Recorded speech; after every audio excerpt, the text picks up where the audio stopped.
No Otonovic.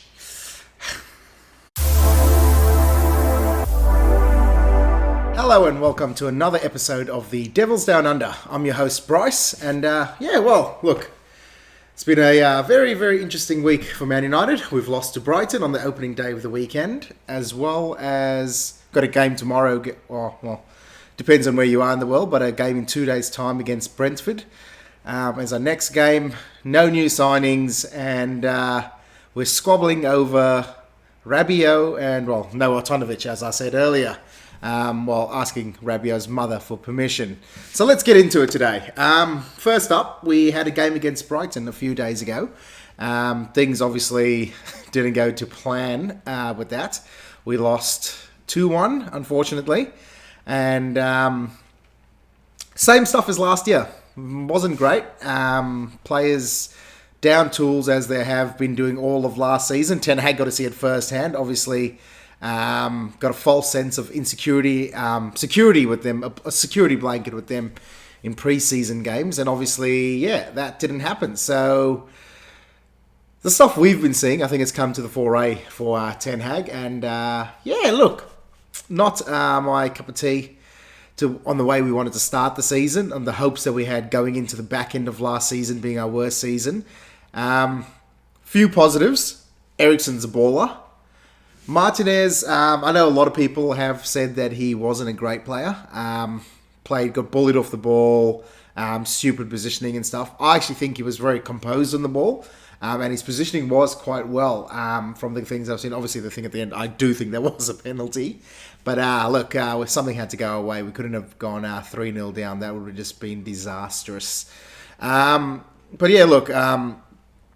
frustrating seeing us go 2-0 down against Brighton of all people. Now, I did say it wasn't going to be an easy game.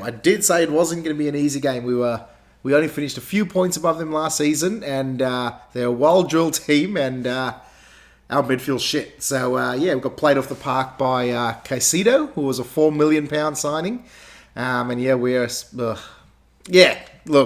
Wasn't a great game. Now, before I get into the lineup and everything else that I want to talk about in the rest of the episode today, McTominay. I know I joke about McFred a lot, and a lot of the fan base does as well. Them not being good enough for the midfield of Manchester United. Not good enough to wear this shirt. Don't worry, it's not supported by the Glazers. It is bought off market. But I'm just gonna McTominay. I don't know why he wasn't dragged at halftime. He's not Manchester United quality. I know I've got into an argument with someone earlier on Twitter with it a couple of days ago as well. And I said, look, he's not fit for a bench play. He's a bench player for a top six team or further down the track. And they said he's not good enough for the Premier League. Based on what I've seen of him in the last 2 years and what all the coaches are seeing, because he always seems to be picked, I don't know what he is.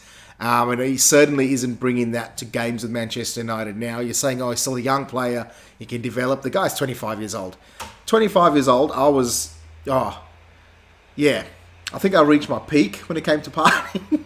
And it's all downhill from there. So I don't really know what he's going to learn to become this Xavi player or Iniesta, whatever the hell they think he is. It's not that.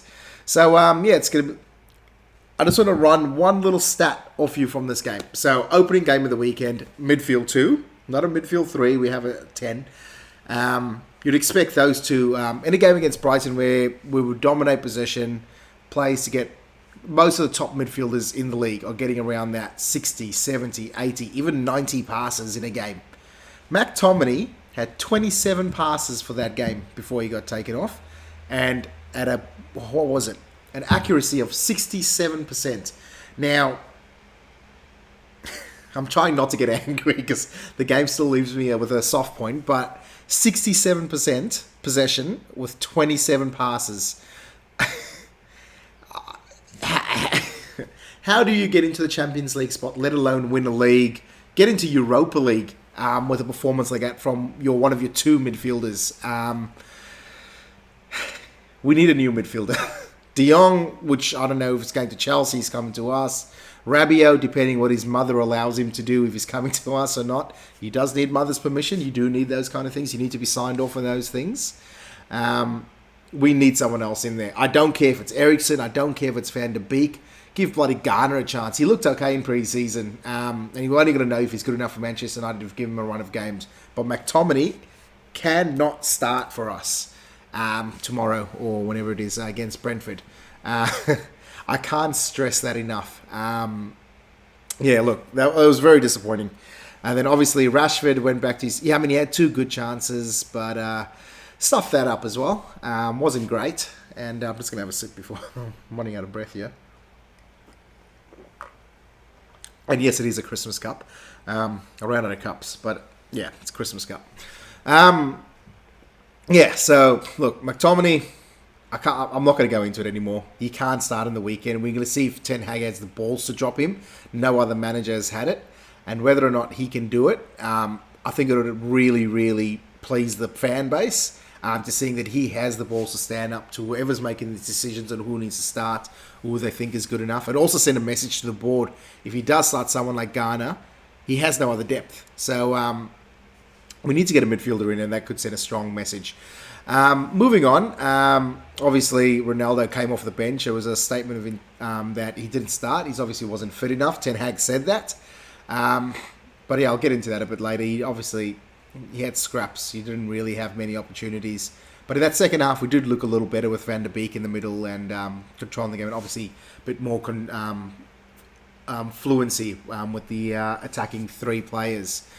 Now, I'm just going to say this off the bat, and I know I said it earlier. Ericsson is a baller.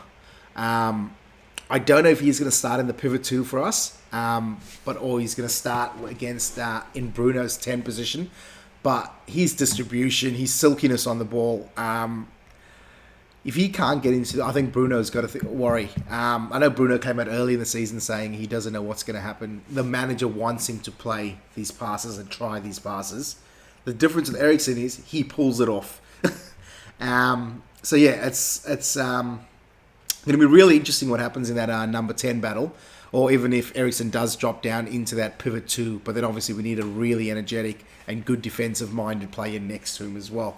Very interesting to see what happens, especially against those the top-tier teams. Not that Brighton wasn't. I can't say that they're not because they beat us. But, Anyway, I'm going to move on from the game. Look, it's in the past. It was a shit performance. We've seen it all last season. It's carried on into this season for the first game of the season. It's been a week and I'm still not over it. But, I was constantly like this all last year. So, it's nothing new for me. My blood pressure hopefully dwindles a little bit before tomorrow's game. But, we'll see what happens. Now, on the transfer front, obviously we're seeing that we need new midfielders. And look... I don't know where De Jong's going now. I think it is about a 50-50 whether or not he's going to go to Chelsea or he's going to come to us. We're not going to squabble into that. We'll see what happens in that regards. Thank God the fans won against Artanovic. I don't know what Manchester United's thinking. We have all the scouts apparently around the world, the biggest scouting base, the biggest knowledge base, and Artanovic is the player that we came up with coming to replace our striker woes. Thank God the fans won that one. I don't think had the bid been rejected initially by Bologna, I don't know if they would have gone through it or still kept going on with it. But it was good to see the first bid was rejected and they gave enough for the fans to put their input in and block that from going through because that would have been disastrous. And then obviously we're now looking like we're in for Rabiot. And it is my bad. I will apologise to the person on Twitter last night. But look, I may have said that, look, we're trying to buy a bench player from Juventus. He actually started 32 games for Juventus last year. And by all accounts, they were really happy with his performances last year. But obviously, he's nearing his end of his contract. And he would walk into our first team. Obviously, there's issues with him and his mother wanting to babysit his career, and if he's not getting his way, things don't always, the player comes out and acts out. But this is where it comes to the cultural reset, and we should have done things early in the window. This is what we're left with. He's better than what we have. I'll take him. I don't care what we pay him, but I will take him. I can't see another game when McTominay starts because I will literally, yeah, not a good thing would happen if he starts. But yeah, so hopefully Rabiot, we can pull through with the deal. Apparently, we're looking to pay wages of around £200,000 a week. Now, a lot of people are arguing that it's not worth that. Rashford's on €240,000 a week. If we're saying we can pay Rashford that, Rabiot's worth that. He's a walk-up starter in our first team. Rashford's not, and he's getting that. So, and there's a lot of people on stupid wages in our team, and for an area where we need a signing, I'm not going to complain. Even if it's 220,000, I don't care. Get him in. We need someone, especially if De Jong falls through, which is looking 50-50 at the moment. So yeah, we'll see whether or not Rabiot's mother gives permission for him to join our club in the coming days. I'm not going to say anything bad. As everyone knows, you've got to respect your mother, and he's obviously taken that literally too hard for his career and everything else. But yeah, look, we'll see what happens. So next up, I'm going to pop it up on the screen now as well. Yeah, look, so we got Brentford coming up, and this is the lineup I think Ten Hag must and should do against them for the game. Now, obviously, a few changes from last week. As you can see, I'm starting Ronaldo up top. Rashford had his chances, didn't put them away. So he's had his chance up in the number 9 position that he so dearly likes. Not good enough for us in number 9. Ronaldo needs to start up front. As much as I'd like to see Garnacho or someone like that starting on the left, I think Rashford would be pushed down to the left. Martial obviously hasn't trained all week with the hamstring injury still, so I don't see him starting. Sancho, although quiet game, still going to start, and I reckon Fernandes will keep that number 10 position, at least for the time being. In the midfield too, Fred, look, not his best games, especially considering how he played in pre-season, but he's better than the crock of shit that was next to him, McTominay, so I'm going to be starting him. And look, I tossed up between Van der Beek or Eriksen for that other position, in McTominay's position. As much as I'd like to see Van der Beek given a game, Eriksen hasn't put a foot wrong since he's stepped into this club. Obviously, it was a bit different when he played as that false 9 in the first half for Manchester last week. But yeah, he needs to play. He needs to start, and he's not going to dislodge Bruno. The only other position I can see is in that pivot too. So he starts for me, and I can see Ten Hag hopefully doing the right thing and doing that as well. It's what the fan base wants. It's what Man United's crying out for. Hopefully he follows through with that. Defense, look, Dalot, we don't have many options. I'm not going to start Wan-Bissaka. Dalot had a very quiet game, but he offers more going forward than Wan-Bissaka for the way that Ten Hag wants to play, so Dalot keeps his position. Martinez, look, you're not going to drop him after his one game. I actually thought he played well. A lot of the fan base didn't think he did. So he retains his position for me. And next to him needs to be Varane. We noticed it with Welbeck last week. With the high line, we get exposed with pace. We need someone fast, quick. He's a Champions League winner multiple times. He needs to start the game against Brentford. Ivan Toney's a tricky player. He's quick as well.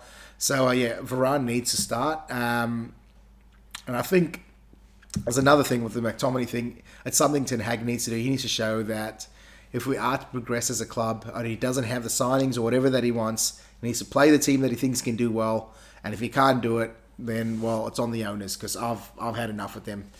On the left, look, Luke Shaw played okay. I just think Malacia fits the profile at the moment of how Ten Hag wants to play a bit more, and he's very neat on the ball. So I think he would... and him and Rashford had a very good link-up play in the preseason, so I would start Malacia over Luke Shaw on that left-hand side of defense. My apologies. The coffee's kicking in a little bit there. Me and dairy haven't been going too well recently. So it's a love-hate relationship. Can't live without it, and apparently can't live with it. But look, we've trod on. And then obviously in defense, distribution wasn't the greatest.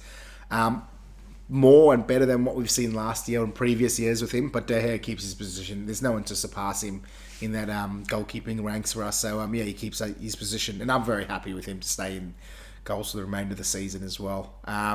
So yeah, that would be my lineup. Obviously, people like Garnacho and Van der Beek, very stiff to probably miss out in the lineup. But we need to try something different. We can't serve up what we served last week. Obviously, depth is not there. We don't have the backup players. You can see Martial being out really hinders us in terms of the front three, in terms of depth there. And then you look past the bench. Eriksen's not really a midfield 2 player. He's more of a 10, but we're playing him there because we just don't have the bodies to do it. You can't take Fred out. I mean, Van der Beek could probably give that same energy levels and a better passing, obviously, than what Fred provides. But Fred deserves his chance for the first few games, especially after the pre-season that he had and how well he adapted to the Ten Hag system, in my opinion, at least. But beyond that, we have Garner and no one else. We're not going to be playing Iqbal. We're not going to be playing Savage unless it's Carabao Cup games. And I wouldn't be playing those guys in the way the team's playing at the moment. And that's just purely because I wouldn't put them in that situation where the team's on its knees, basically begging for mercy. And you just don't put youngsters in that. It's not a conducive environment for them to really flourish. So yeah, look, that's my predicted lineup of what Ten Hag will go with, and hopefully does go with as well. Looking forward to the game. That's something that I think we need to win. We can't afford to really lose. We can't start 0-6, and obviously it's Liverpool coming up 0-3.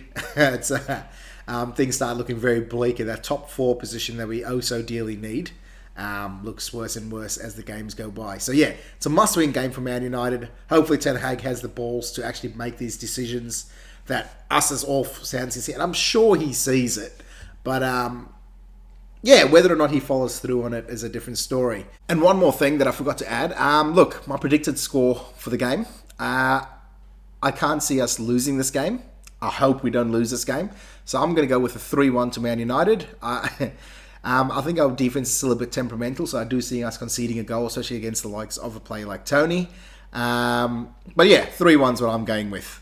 But yeah, look, I just want to say thank you very much to everyone that got involved, people that are getting involved with the channel, especially on Twitter, with all your views and opinions as well. But yeah, as I said, follow us if you like what's happening with the content by clicking the button and subscribe. And like the video if you can as well. Share it amongst your friends. And if you have any questions or anything like that, please feel free to DM me, leave a comment. You can reach me on Twitter, as well as Instagram on Devils Down Under. And yeah, look, thank you very much for joining me. And hopefully we get a win this week. See you guys later. Bye.